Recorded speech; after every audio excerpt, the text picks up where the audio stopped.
하나님의 말씀은 사도행전 제2장 1절 말씀부터 4절까지입니다.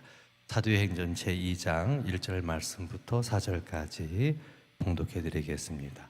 오순절 날이 이미 이름에 그들이 다 같이 한 곳에 모였더니 호련히 하늘로부터 급하고 강한 바람 같은 소리가 있어 그들이 앉은 온 집에 가득하며 마치 불의 혀처럼 갈라지는 것들이 그들에게 보여 각 사람 위에 하나씩 임하여 있더니 그들이 다 성령의 충만함을 받고 성령이 말하게 하심을 따라 다른 언어들로 말하기를 시작하니라.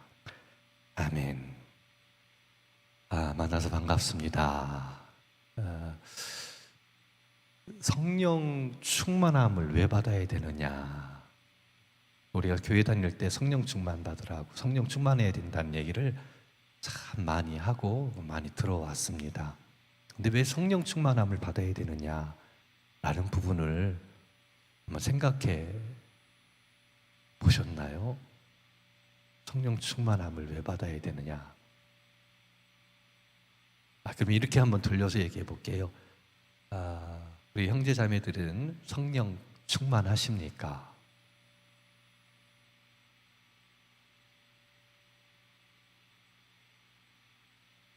소통 좀 했으면 좋겠어요. 편하게.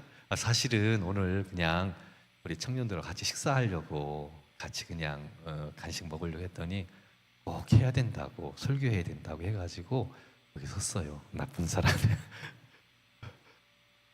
성령 충만함. 제가 고등학교 1학년 때 성령 충만함에 대한 부분을 수련회에 가서 듣게 됐어요. 얘기를 듣다가 막 성령 충만함 받아야 돼. 성령 받아야 된다. 성령 받아야 된다.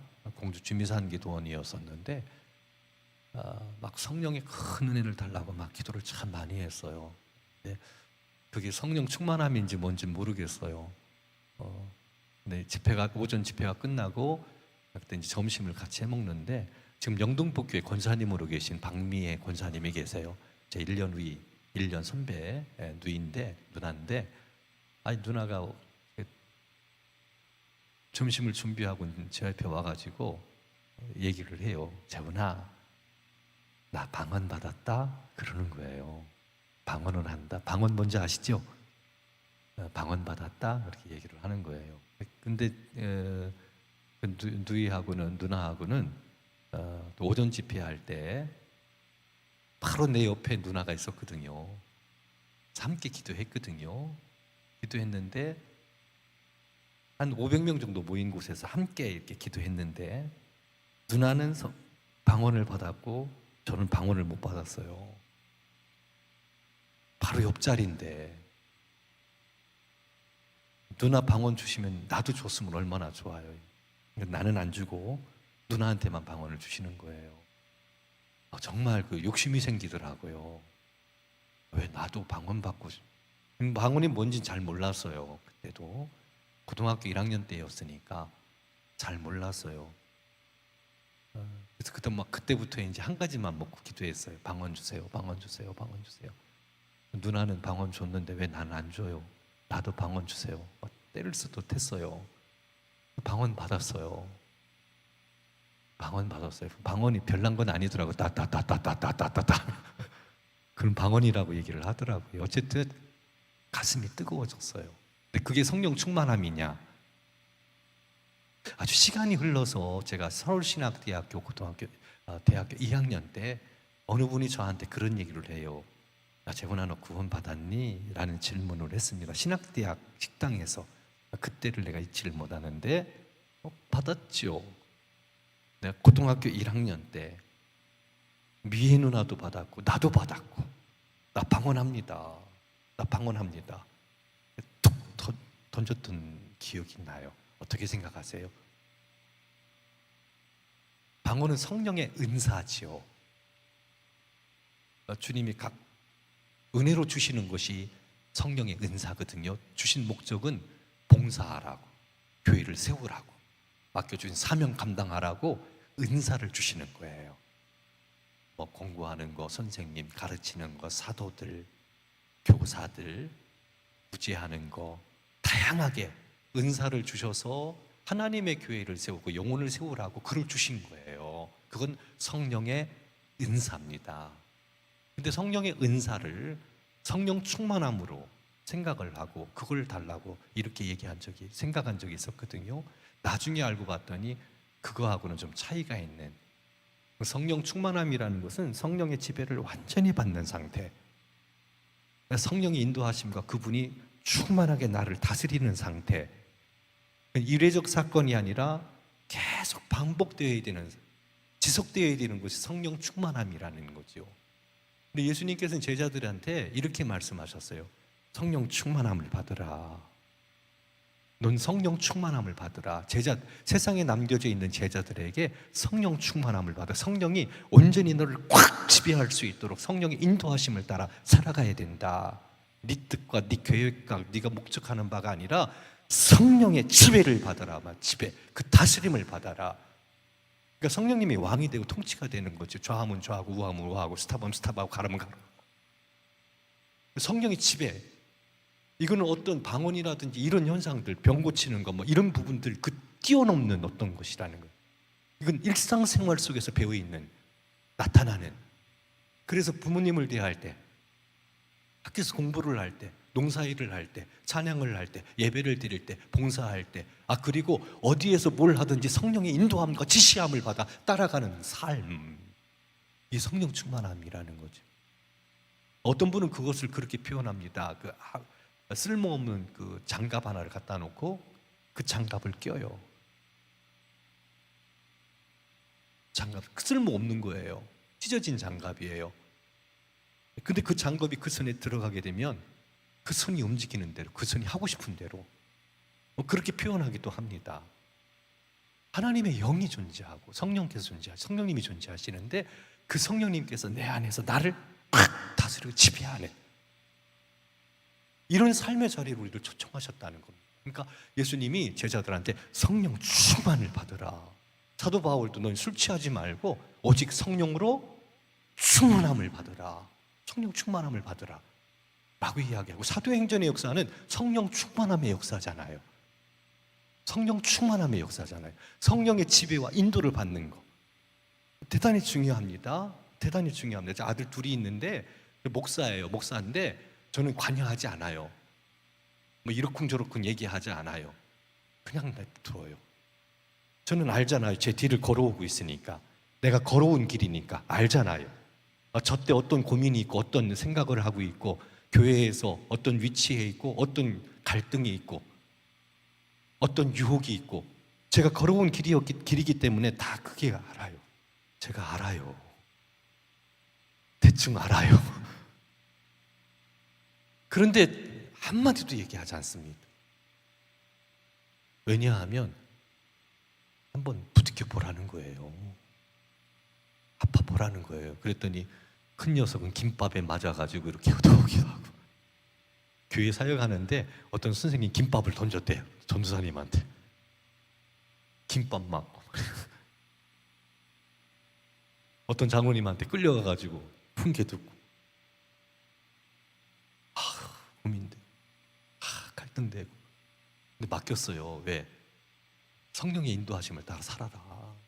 어디로 이끄시든지 어떻게 하든지 성령님 의지하고 성령 충만함 받아서 그분이 이끄시는 대로, 그분께서 인도하시는 대로 그렇게 바뀐 거예요. 제가 아이들을 내가 걸어온 길이기 때문에 이렇게 지시하잖아요. 나 이상 클 수 없습니다. 전 불완전합니다. 근데 하나님의 손에 들려진다면, 성령님이 그분을 딱 붙잡는, 우리 아들들을 딱 붙잡는다면, 예를 들어서 우리 청년들, 형제 자매들이 주님께 맡기고 따라간다면 어떤 일이 일어날까? 어떤 역사가 일어날까? 어떻게 인생이 이렇게 펼쳐질까? 이건 상상할 수 없는 걸 보는 거죠. 태국 나우부족한테 갔잖아요. 저기 베트남에도 스팅부족이라는 데가 있어요. 스팅부족. 거기 교회 봉헌식 하러 딱 갔는데, 거기 화장실, 교회를 졌는데 화장실도 없어요. 나 되게 열악한 나우부족하고 소수민족으로 같은 그런 아주 소수민족을 얻게 살아가는데, 그 봉헌 예배를 드리는데 거기 청년 학생들이 막 빼곡하게 앉아 있는 거예요. 소수민족은 그 사회 공산당, 베트남 공산당이 다스리잖아요. 아웃사이드예요. 주류 사회에 들어가지 못해요. 그런 구조예요. 억압하거든요. 억압하거든요. 근데 그 예배를 드리면서 그런 마음이 드는 거예요. 저들이 하나님의 손에 붙잡힌 바 된다면 어떤 인생 여정이 펼쳐질까? 내가 만드는 것이 아니라, 내가 계획하는 것이 아니라, 내가 세워나가는 것이 아니라 그냥 주님께 온전히 딱 붙잡힌 바 돼서 주께서 이끄시는 대로 하게 된다면, 그거를 저는 우리 자녀들한테 기대하고, 사실은 이 자리에 앉아있는 청년들한테 바라는 바입니다. 하나님께 완전히 맡겨서 하나님의 인도하심을 따라 살아갈 때 어떤 세상이 펼쳐질까? 어떤 가정이 세워질까? 여러분의 인생이 어떻게 될까라는 부분이에요. 왜 예수님은 제자들한테 성령 충만함을 받으라고 얘기했을까? 그들이 약하기 때문에 그래요. 그들은 불완전하기 때문에 그래요. 그들은 연약하기 때문에 그래요. 그들은 온전하지 못해요. 다 알지를 못해요. 그렇기 때문에 성령 충만함을 받으라고. 왜냐하면 부르심을 받은 사람들은 해야 될 일이 있습니다. 주님이 우리를 불러주셨잖아요. 부르심에는 목적이 있습니다. 우리 형제 자매들을 부르심에는 목적이 있습니다. 행복하게 먹고 이게 아니에요. 이걸 우리는 사명이라고 얘기해요. 사명을 주셨어요. 어디서 부르심의 자리에서 그 사명을 감당하라고. 그 사명을 감당하라 말씀하셨거든요. 베드로를 포함해서 제자들이 부활하신 예수님을 만납니다. 그때 예수님이 베드로에게 조반을 먹인 다음에 이렇게 얘기해요. 요한의 아들 시몬아, 네가 나 사랑하냐? 네가 나 사랑하냐? 네, 사랑합니다. 내 어린 양을 먹이라 라고 얘기를 해요. 또 물어요. 요한의 아들 시몬아, 네가 나 사랑하냐? 두 번째 또 물어요. 네, 사랑합니다. 내 양을 치라 라고 얘기해요. 또 세 번째, 요한의 아들 시몬아, 네가 나를 사랑하느냐? 예, 사랑합니다. 주께서 하십니다 라고 물으니까 세 번째 이렇게 내 양을 먹이라. 내 어린 양을 먹이라. 내 양을 치라. 내 양을 먹이라. 이렇게 얘기하셔요. 이렇게 말씀하셨어요. 그리고 예수님께서 마태복음 28장 말씀을 보면 부활 승천하시면서 제자들한테 명령하십니다. 가라. 어디로 가요? 모든 민족에게로 가라. 가서 제자 삼으라. 가서 제자 삼으라. 일을 맡겨주셨어요. 일을 맡겨주셨어요. 일을. 마태복음 말씀을 보면 예수님께서 무리를 보시고 한탄하십니다. 목자 없이 유리하며 방황하며 고단하게 살아가는 그 사람들을 보는 거예요. 그리고 제자들한테 이렇게 얘기하죠. 추수할 것이 많은데 일꾼이 적다. 추수할 일꾼을 보내달라 하라 라고 얘기합니다. 그리고 12사도를 세워요. 12사도를 세우시면은, 사도들을 세우시면은 목적이 뭐가 있느냐? 목자 없이 유리하며 방황하며 고단하게 살아가는 사람들, 저 무리들 그들을 인도하라는 거예요. 그 영혼을 구원하라는 거예요. 생명의 자리에 이끌라는 거예요. 우리 교회를 세우신 목적이 뭡니까? 왜 세상 가운데 교회를 세우셨습니까? 그 목적이 뭡니까? 교회가 그거 하지 않으면 안 되잖아요. 그래서 선교사 파송하는 겁니다. 계속 하고 싶어요. 그러니까 함께 기도해요. 1년에 한 분씩 한 지역에 선교사님을 파송해요. 지금 밀렸어요. 110년인데 20명도 안 돼요. 그러니까 함께 기도해야 돼요. 그리고 어느 순간인가 여러분들이 교회 리더들이 되고 주축이 될 때 그 비전 갖고 했으면 좋겠어요. 가보셨잖아요.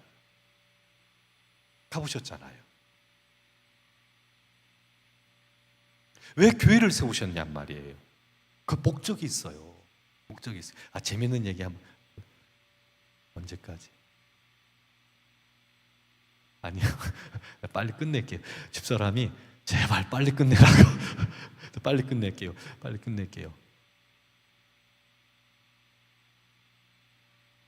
다 아는 거 아니에요? 다 배워가지고 목적이 있어요. 목적. 그 목적을 딱 부르셨거든. 영혼들을 구원하라. 먹이라고, 치라고. 그들은 목자 없이 죽어가고 있다. 그런데 그 일을 감당하기에는 연약해요. 우리 힘 가지고 안 돼요. 그래서 성령 충만 받으라고. 그래서 그 영혼 살리라고. 그 영혼 구원하라고. 그래서 교회를 세우신 거예요. 그리고 우리를 부르신 거예요. 그 부르심에는 분명한 목적이 있지요. 어느 자리, 어떤 곳, 무엇을 하든지 간에 영혼 구원해야 돼요. 영혼 구원해야 돼요. 그렇지 않으면 그 사명 외면하는 거예요. 주님의 마음은 바로 그런 겁니다. 사람의 영혼 구원하는 것, 그걸 위해서 세우시고 부르신 겁니다. 우리 가족, 우리 학교, 일터 얼마나 많습니까? 아마 미친 사람 소리 들을 겁니다. 근데 말을 해가지고 이 복음을 증거할 수 있느냐 이 문제예요. 두려워요. 할 수 없어요. 지혜도 부족해요. 안 돼요. 그러니까 능력이 필요한 거예요. 성령의 능력. 성령으로 충만함을 받아서. 그래서 영혼 구원하라는, 어디에 있든지 뭘 하든지. 이걸 외면하면 안 되는 거예요. 교회에 있으나 마나 한 거예요. 그거 말이 안 되는 거예요. 블루에서 공부할 때 전도학 강의를 듣는데 평생 잊혀지지 않는 예화 하나를 이야기를 하더라고요. 교수님이 해변에 구조소를 하나를 이렇게 세웠는데, 세운 목적은 사고가 많이 나는 거예요. 사고가 나서 많은 사람들이 바다에서 죽고 그래서 그 사람들을 구조하기 위해서 구조대를 구성을 하고 그 구조대원들이 쉴 수 있는 곳을 마련을 해줬어요. 그것의 목적이 뭐냐면 바다에서 빠져 죽어가는 사람들을 건져내라고. 그 구조대원들이 그래서 그 구조의 일을 하면서 쉴 수 있는 공간으로 만들어 놓은 거예요. 그런데 구조대원들이 하다 보니까 커피도 마셔야 되니까 커피를 내리는 자판기도 갖다 놔야 되고, 좀 쉴 때 안락하게 쉬어야 되니까 소파도 갖다 놔야 되고, 또 계속 사고가 나는 건 아니니까 좀 있을 때 좀 TV도 봐야 될 것 같고, 저 TV도 설치해 놓고, 또 있다 보면 먹고 해야 되니까 그 요리할 수 있는 것도 좀 해놓고, 그렇게 이제 지장을 딱 해놨는데 더 아름답게 만들고 싶었던 겁니다. 그래서 최고로 아름답게 정성을 다해서 다 해놨어요. 근데 어떤 문제가 생겼느냐, 사람이 빠졌어요. 그래서 구조해 놓은데, 구조해야 되는데 구조대원들이 그 사람 빠진 사람 구원해놓고 데리고 오질 않는 거예요. 왜? 더럽혀질까 봐. 깨끗하게 정돈이 돼 있기 때문에 거기 난파돼 가지고 죽어가는 사람 데리고 오면 피토하고 냄새나고.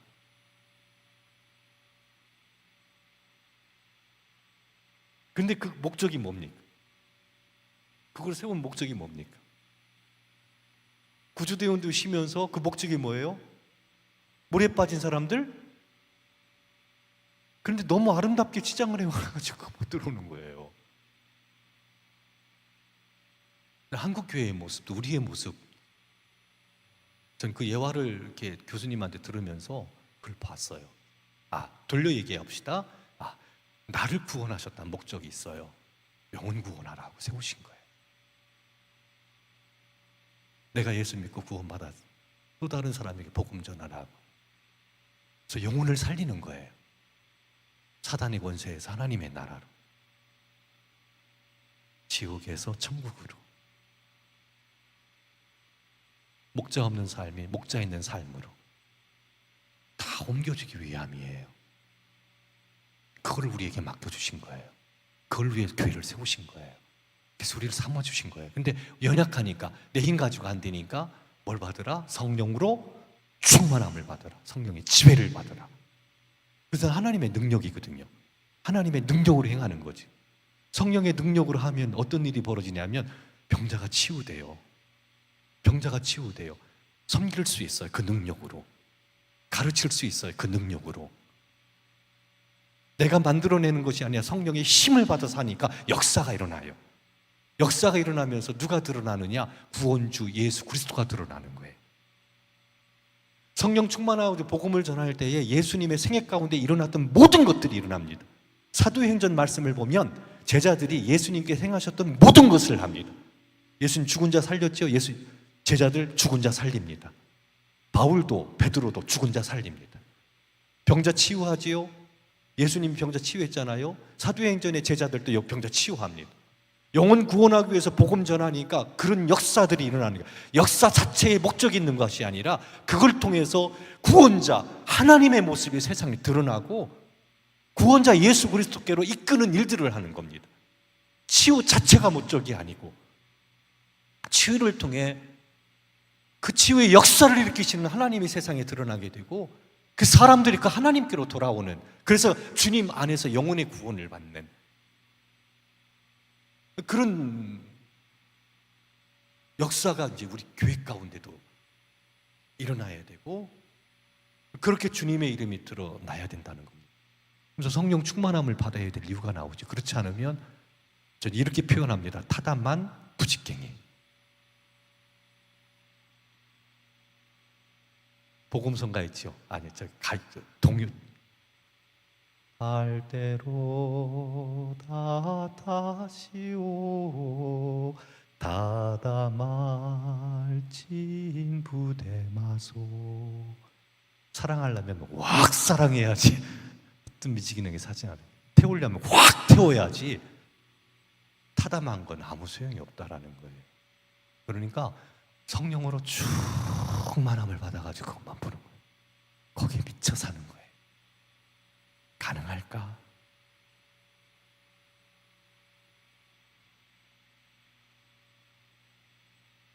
군대 가는 우리 친구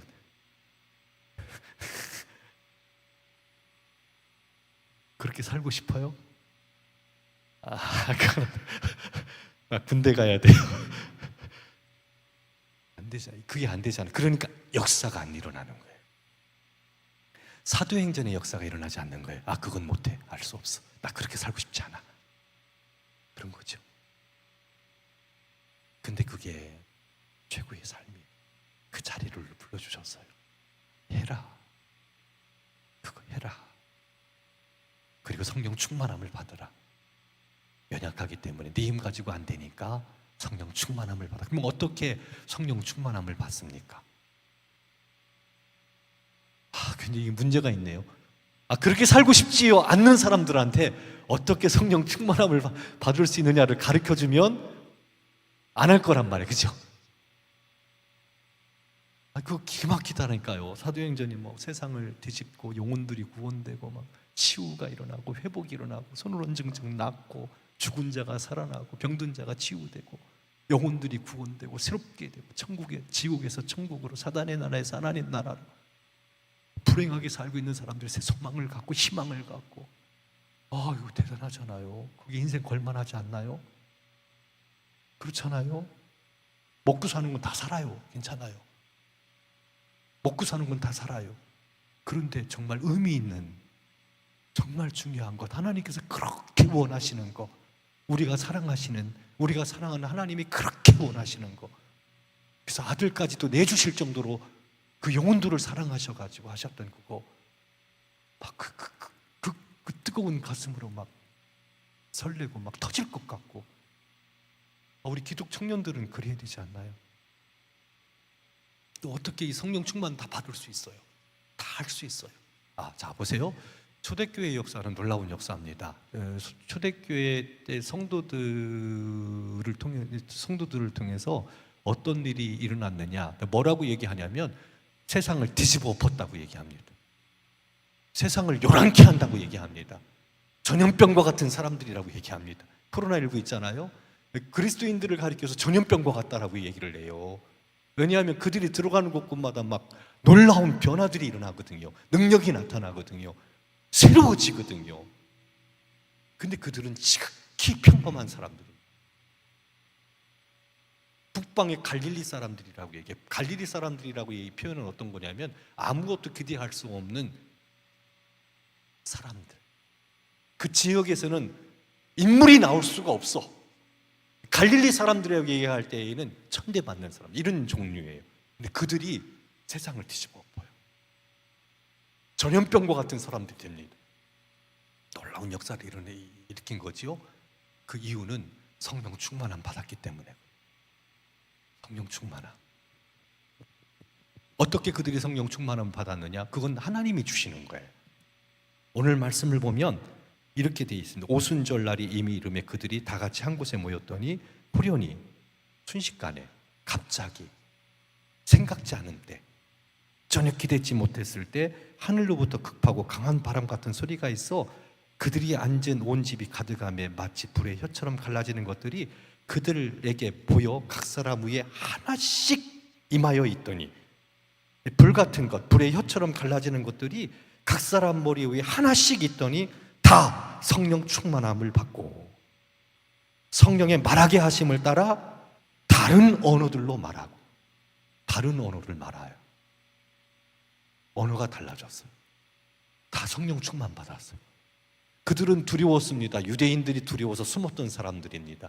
예수님을 죽였던 사람들이 죽일까, 자기들 또 죽일까, 그들에게 죽을까 걱정돼가지고 숨어 지냈던 사람인데, 갑자기 호련히 성령이 불같이 각 사람 머리에 임했을 때 그들은 뛰쳐나가가지고 이제 다른 언어들로 선포하기를 시작하는데, 다양한 언어들로 이야기하는 겁니다. 그런데 그 오순절날 모였던 수많은 각국에서 온 사람들이 자기 언어로 듣는 거예요. 자기 언어로. 그러니까 희한한 일이 일어나는 거예요. 그들은 갈릴리 사람들이 배움이 없는 사람이에요. 언어에 장벽이 있는 사람이에요. 언어에 장벽이 있는 사람이에요. 소통이 안 돼요. 근데 그들이 말할 때 그 오순절날 예루살렘을 모였던 사람들이 각기 다양한 언어로 그 얘기를 들어요.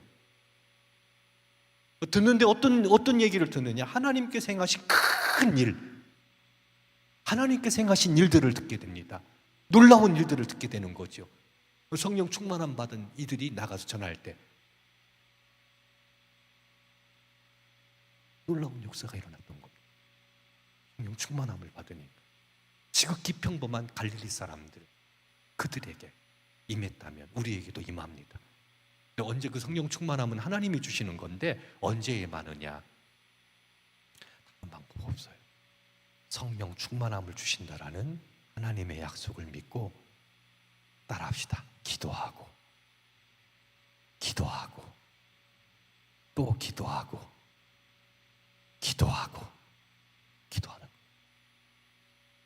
성령 충만케 하신다라는 약속을 믿고 성령 충만함을 구하는 거예요. 충만케 하옵소서. 성령으로 충만케 하옵소서. 그들이 함께 모여서 기도할 때, 함께 모여 기도할 때 거기 성령 충만함의 은혜의 역사가 일어났던 것을 볼 수 있습니다. 기도에 몰입합니다. 구하고 또 구합니다. 그때 주체할 수 없는 하나님의 영이 함께 하신 거예요. 그리고 그들을 통해서 이제 영혼들이 구원되고 교회가 세워지고, 그 핍박과 고난 가운데서도 조금도 두려워하지 않고 복음을 전하기를 시작합니다. 얼마나 큰 핍박과 환난을 당했든지 예루살렘에서 다 쫓겨나요. 사도행전 역사를 보면 사도들 외에 다 쫓겨납니다. 근데 쫓겨나는 그곳이 가는 곳곳마다 안디옥이든 수리아든 어디든 가는 곳곳마다 그들이 퍼져나가가지고 거기서 또 복음을 전해서 교회들이 생겨나게 되고, 예수 그리스도 그분 하나님의 나라의 놀라운 역사가 일어났던 것을 볼 수 있습니다. 그들은 온전히 이 하나님께서 맡겨주신 사명을 위해서 살아갔던 초대교회 위대한 역사를 이루었던 걸 볼 수 있습니다. 그런 그들을 하나님은 지켜주셨고, 하나님께서 역사하셨고, 기적과 이적이 나타나게 하셨고, 영혼들을 구원하는 놀라운 역사를 이루셨던 것을 볼 수 있습니다. 그리고 그것이 세상 곳곳으로 편만하게 쫙 퍼져나가는 거예요. 저도 여러분들이 갔던 태국 치안마이 후이무항에 갔던 적이 있습니다. 그때 그 감동을 잊을 수가 없어요. 아무도 모르는 그런 나우 부족 누가 알았겠습니까? 우리 교단에서 파송한 선교사님 몇몇 분이 거기에 숨어 들어와가지고 거기 들어와서 그들에게 복음을 전하고, 추장한테 가서 복음을 전하고 이영국 선교사님 그 복음 전할 때 초창기 그 이야기를 제가 들었어요. 추장이 허락이 있어야 거기 가서 교회를 짓고 복음을 전할 수가 있거든요. 그 추장이 허락을 받으려고 가서 선물 가지고 가고 간구가 부탁드리면 무슨 음식이 나온대요. 근데 도저히 먹을 수 없는 음식을 내줬어요. 저도 먹어봤으니까 기름기 막 둥둥 뜨고 도저히 먹을 수 없는 거. 추장이 그걸 내놓으니 그걸 좀 질끈 갖고 따라합시다. 복음을 위하여. 그랬던 이야기들 참 감동이 돼요. 그렇게 해서 그렇게 해가지고 거기에 교회가 세워지고 거기 내위 목사님이 계실 거예요. 그 나우 부족 산골 마을에서 그렇게 벌거벗고 다녔던 애 데려다가 초등학교 보내고 우이무양 거기에서 초등학교 보내고 중학교 보내고 고등학교 보내고 그리고 서울신학대학에 유학을 보내고 대학원 같이 돌아와서 목사 한 수 받고 그 사람이 다시 그 나우 부족 산골 마을에 목사가 돼서 산골을 돌아다니면서 복음을 전하고 교회를 세우고 영혼을 돌보고 이 목사님이 그 목사님이 가슴 떨리지 않습니까? 완전히 버려진 사람들인데 지금 목사님한테 물어봤더니 그 식수가 괜찮았던 모양이에요. 목사님 처음 갔을 때는요, 그 물소 있죠, 물소 돼지 같이 거기에서 물 웅덩이에서 먹고 놀고 하는. 지금은 그렇진 않은 것 같아요. 되게 멋있게 생겼다. 제가 갔을 때는 막 그렇지 않았어요. 거기 그런데 제가 갔을 때보다 선교사님들 들어가실 때 더 열악했겠죠. 그 친구들이 거기서 목사가 나와서 복음 전하 누군가가 그렇게 하니까 의미가 있잖아요. 그렇게 살 수 있어요. 그렇게 살고 싶지 않아요? 그렇게 할 수 있어요. 그래서 중요한 거 바로 지금 여기 내가 머물고 있는 거, 내가 하고 있는 일을 통해서 다 목사가 되고 선교사 될 필요는 없어요. 지금 머물고 있는 곳, 하고 있는 일 가운데 성령 충만함을 받아서 그 일을 하고 있는 자리, 그 자리에서 복음을 전하, 성령 충만함 받아 복음 전하, 사람 세워나가는 귀한 부름의 자리 할 수 있다라는 것. 그러면 성령 충만함 어떻게 받아요? 기도하고 기도하고 기도하고 또 기도하는 거예요. 가슴이 뜨거워지는 거예요.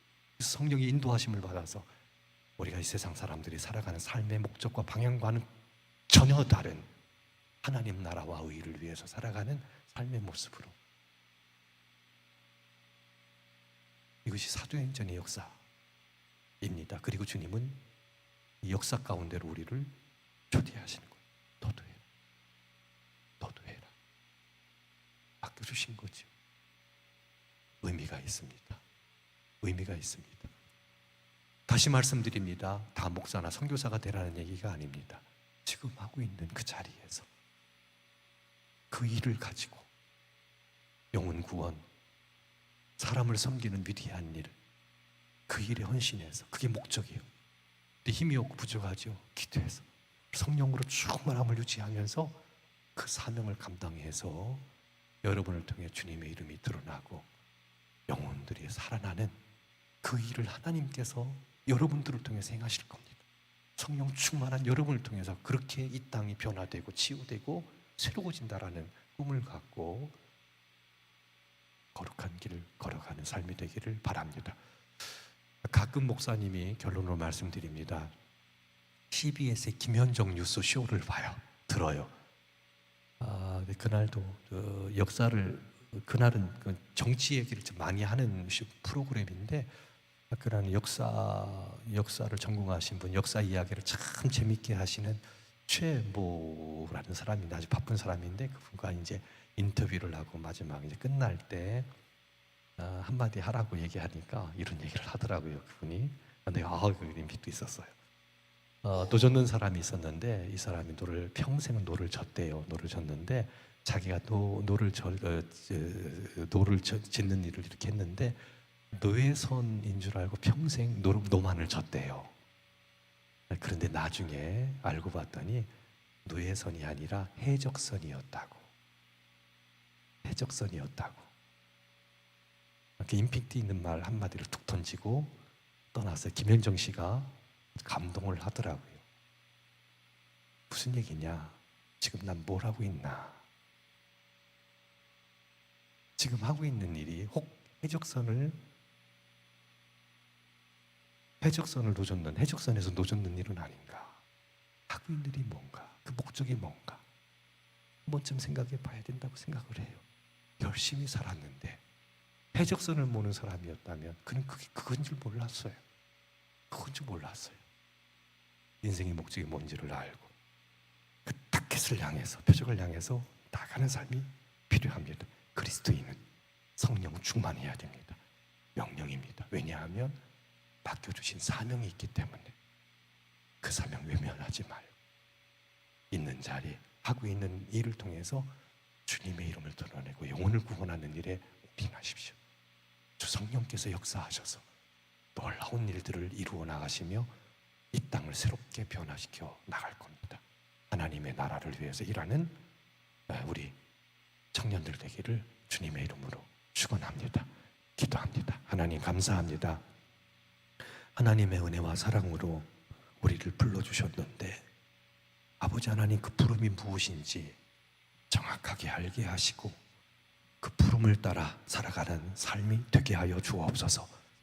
지금 이곳 이 자리에서 내가 하고 있는 일을 통해 사람의 영혼을 구원하고 새롭게 하는 위대한 일, 그 일을 감당하며 영광 돌리게 하옵소서. 예수님의 이름으로 기도드리옵나이다. 아멘.